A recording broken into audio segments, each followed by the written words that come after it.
നിങ്ങളുടെ favourite shows ഇനി ഒരിക്കലും മിസ്സാവില്ല. ഇപ്പോൾ C5-ലൂടെ കാണും നിങ്ങളുടെ ഫേവറേറ്റ് ഷോസ് തികച്ചും സൗജന്യമായി. രാജു നിർബന്ധിച്ചിട്ടായിരിക്കും അച്ഛനെ കൊണ്ട് സമ്മതിപ്പിച്ചത് അല്ലേ? ലതിക മാഡത്തിന്റെ മനസ്സ് വിഷമിക്കാൻ ഈ രാജു സമ്മതിക്കൂ? മാഡം റൂമിൽ വന്ന് കരയുകയാണെന്ന് ഞാൻ ഊഹിച്ചു. അതുകൊണ്ടാ ഞാൻ ആദ്യം വർമ്മ സാറിന്റെ പിന്നാലെ പോയത്. ചെന്നപ്പോ വർമ്മ സാറ് ഭയങ്കര ദേഷ്യത്തില്.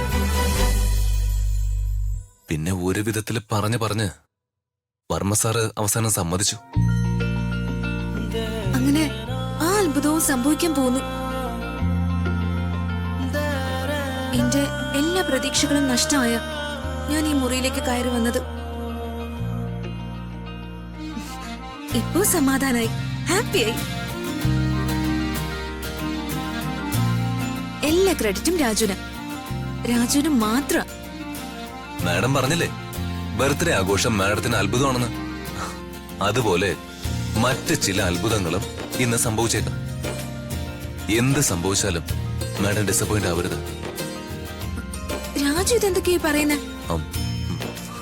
മാഡം എന്ത് സംഭവിച്ചാലും അത് നമ്മുടെ നല്ലതിനാണെന്ന് മാത്രം മാഡം ചിന്തിച്ചാൽ മതി.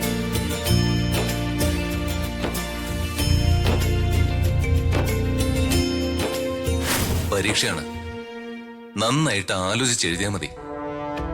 ക്വസ്റ്റ്യൻസ് കാണുമ്പോ കൺഫ്യൂഷൻ വരും. അതാണോ ശരി, ഇതാണോ ശരി? അപ്പോ സമാധാനത്തോടെ ആലോചിക്കണം. അപ്പോ ഉത്തരം കിട്ടും. അതായത് പല ടെൻഷനും വരും പരീക്ഷ എഴുതുമ്പോ. ആ സമയത്ത് നന്നായിട്ട് ഡീപ് ബ്രെത്ത് എടുക്കണം. ഇങ്ങനെ എന്നിട്ട് പഠിച്ചതൊക്കെ സമയെടുത്ത് ആലോചിക്കണം.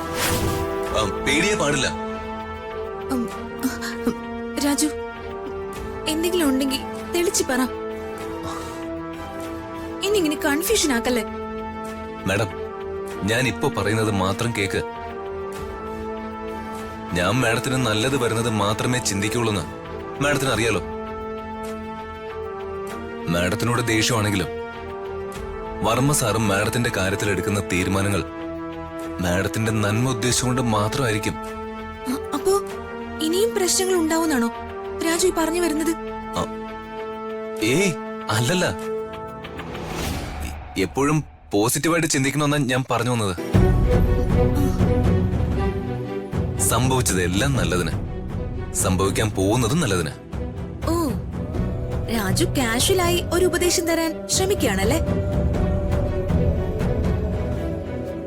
ഞാനോർത്തു താഴേക്ക് വന്നു കഴിഞ്ഞാ വേറെ ഏതോ പ്രോബ്ലം ഉണ്ടെന്ന്. ഒരു മിനിറ്റ്, ഞാനത് റെഡി ആയിക്കോട്ടെ.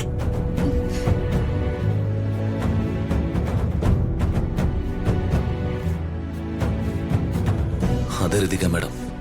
ഒരിക്കലും മാഡം ആഗ്രഹിക്കാത്ത കാര്യമാ ഇന്ന് ഈ വീട്ടിൽ നടക്കാൻ പോകുന്നത്. എല്ലാം ഫേസ് ചെയ്യാനുള്ള മനഃശക്തി ദൈവം മാഡത്തിന് തരട്ടെ എന്ന് പ്രാർത്ഥിക്കാനല്ലാതെ മറ്റൊന്നും എനിക്ക് ചെയ്യാനാവില്ല. ഋതിക മാഡത്തിന്റെ ആഗ്രഹത്തിനൊത്ത് ഇതുവരെ എല്ലാ കാര്യത്തിനും ഞാൻ കൂട്ടുവന്നിട്ടുണ്ട്. പക്ഷേ ഇത്തവണ ഞാൻ നിസ്സഹായനാ. ഡൗൺലോഡ് ചെയ്യൂ C5 ആപ്പ്. കാണൂ എല്ലാ എപ്പിസോഡുകളും സൗജന്യമായി.